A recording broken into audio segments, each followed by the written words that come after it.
Well, let's go now live to Brussels and join our political editor, Darren McCaffrey. Darren, a frenetic day of meetings, but of course Boris Johnson excluded from the last of those. Yeah, indeed, three extraordinary meetings, Nigel, today. We had the NATO meeting this morning, as you said, which the Prime Minister was at. Then there was a G7 at lunchtime. And tonight here in Brussels, EU leaders alongside President Biden and President Zelensky, who of course is dining in from Kyiv, are meeting.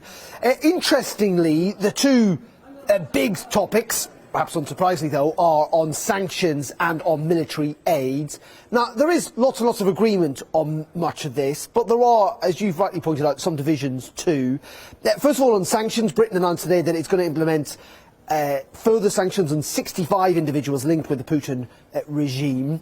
And in addition to that, it's also going to sanction the Wagner group. Now, this is this kind of mercenary group, rabble in some ways, that's often called Putin's army, that have been reasonably effective in different parts of the world, but they're going to be sanctioned too. But the big disagreement, or the big discussion tonight here in Brussels, is about the EU when it comes to oil and gas, and that's looking quite tricky because the United States and indeed the UK want the EU to go further in terms of trying to wean the European Union off oil and gas, particularly gas. Many EU countries are very reliant on it.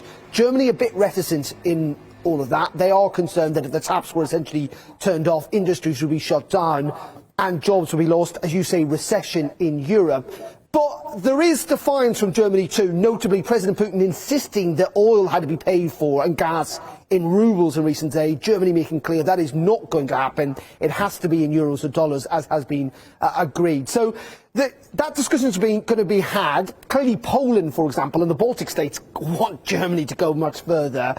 Whether they can do that, whether they can reach agreement tonight, is yet to be seen, Nigel. Yeah, I mean, the point I was making, Darren, was that actually Johnson has been very, very decisive on all of this and has upped the amount of military aid that we're giving to Ukraine very significantly this week. And it's very difficult to see how we can actually have a working relationship with the French, the Germans and the EU on this.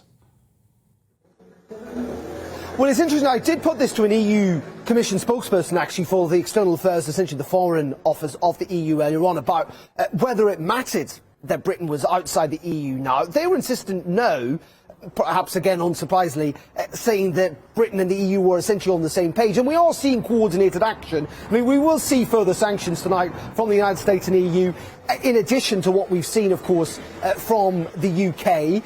In terms of military aid, Britain has been at the forefront of this, and there is no doubt, along again with many Eastern European countries, though there has been a marked shift in terms, at least Germany's forward approach to all of this, certainly in terms of rhetoric and money, but those weapons are yet to be supplied. And the EU has set aside 500 million euros to EU countries to procure weapons on behalf of Ukraine. It's clearly not happening quickly enough. I think the other just interesting thing as well, Nigel, tonight is this big discussion about the use of chemical and biological weapons, because that was brought up at both the press conference of Boris Johnson and Joe Biden, both insisting there would be consequences for Vladimir Putin if he went down that route, given the war's clearly not going as well as the Russians had hoped. No. What those consequences are, we really don't know.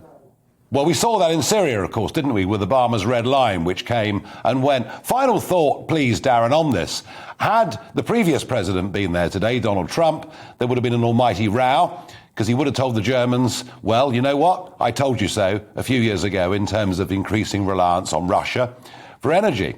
But has Joe Biden, and I made the point, a month has gone by before he's come to Brussels, has Joe Biden stamped his authority on proceedings today?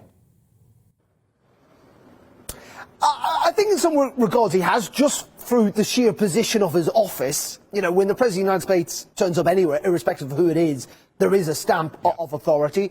You're right, many of them wanted him to get engaged earlier to show leadership. Many feel that that's been lacking from the United States in recent weeks. We are expecting him to go to Poland, even suggesting he might go to Ukraine tomorrow. His European tour is far from over.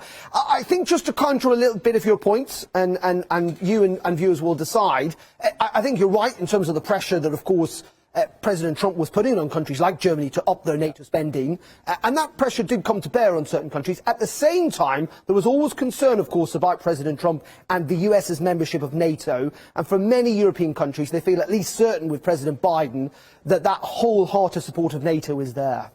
Well, we didn't see much of it in Afghanistan when they withdrew unilaterally, but I get the point you're making from Brussels tonight. Darren, thank you, as ever, for joining us and giving us that excellent commentary.